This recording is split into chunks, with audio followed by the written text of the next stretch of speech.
This was back in 2020. I used to live in Windsor, Ontario. I was in construction. I'd work heavy hours all week, and during the weekends, I'd drive down to see my girlfriend in Milton. It's about 3.5 hours drive on a good day. We had been dating for 8 months. I strongly felt we had developed something real and promising. Those were COVID times, so all we did was meet at her place, which was a basement apartment in a quiet Milton suburb. We'd go for drives, walks, grab food, come back to her place, eat, and watch horror movies on her adorable little TV. This weekend was no different. It was early September, and I wrapped up my shift around 3 p.m., came back to my apartment, showered, grabbed some food, and drove to her. I got there sometime before 7 p.m. I parked and texted her, walked to the side of the house to access the door of her walkout basement. I found it to be unlocked. This was a normality and something she'd refer as a warm welcome. I'd head down to her unit and find her in the bedroom waiting for me, and it would lead to a really good time. It was best way to greet each other after a long week. By 9 p.m., we drove out to grab 2 small pizzas from a local spot nearby. We could have ordered them, but it was a time when we'd jump on any opportunity to drive out. I selected the movie and she set up the pizzas with drinks. We cuddled up on her couch, dimmed the lights, and started the movie. Everything seemed to be normal. 20 minutes into it, the movie got slightly scary as it was supposed to. Usually during such scenes, she would hold me tighter or hide her face with her hands, or simply look away. However, this time she stared at the screen without blinking or flinching a muscle. I looked at her and jokingly said, "Wow, look who finally grew balls." I kept looking at her to get a reaction, but she did not turn, nor smiled. She was simply locked into the movie without an expression. I said, "Okay, you are really into it," and smiled as I turned back to watch the movie. I didn't make anything of it. About 45 minutes into the movie, I had to pee, so I paused the it and said, "Hey Barbie, washroom break." I didn't really make an eye contact and walked to the washroom, which was about 6 feet away from the couch we were sitting on. I did my business. As I was washing my hands, I realized I hadn't registered my car for an overnight parking. I yelled, "Hey, I completely forgot to register my car for the night." I didn't expect her to do it for me. I was simply thinking out loud. I didn't hear anything back. It wasn't an overly strange moment. She could have walked to the kitchen or her bedroom for whatever reason, hence didn't hear me.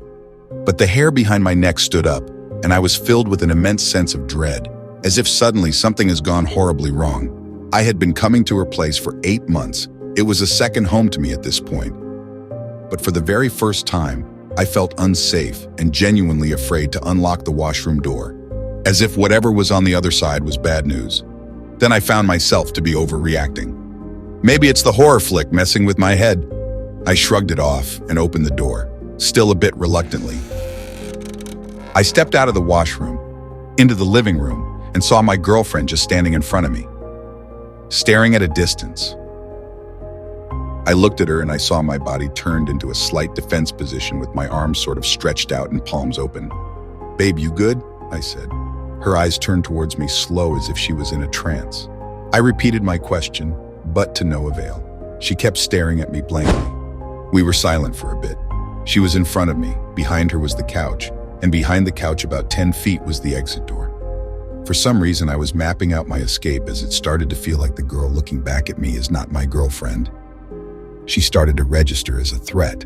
I tried to take a step forward. As I did, her neck muscles tensed up. I could see the veins popping out, and slowly she opened her mouth as if she was trying to scream, but no sound came out of her. It was the scariest visual.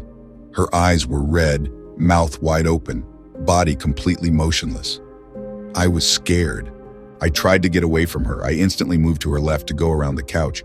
Her body remained stationary, but her head turned and followed me as if her eyes were fixated on me. The craziest thing was, she still had the same expressions of soundless scream, and now her eyes were not just red, they were full of anger. I said loudly, "If this is a prank, it's not funny. Stop!" She did not react and simply kept glaring at me. Slowly, I observed her taking a breath for the first time since I came out of the washroom. It was like she was trying to inhale all the air in the room. I did not know what to do. I jumped over the couch and aimed for the door.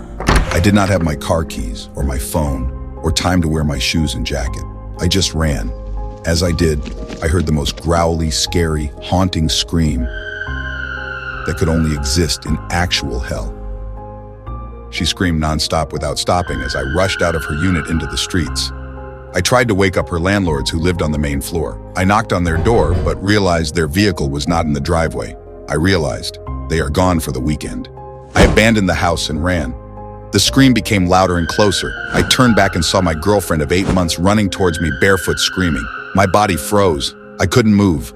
I saw her run towards me manically and stopped around 15 feet away, still screaming and growling with those eyes wide open.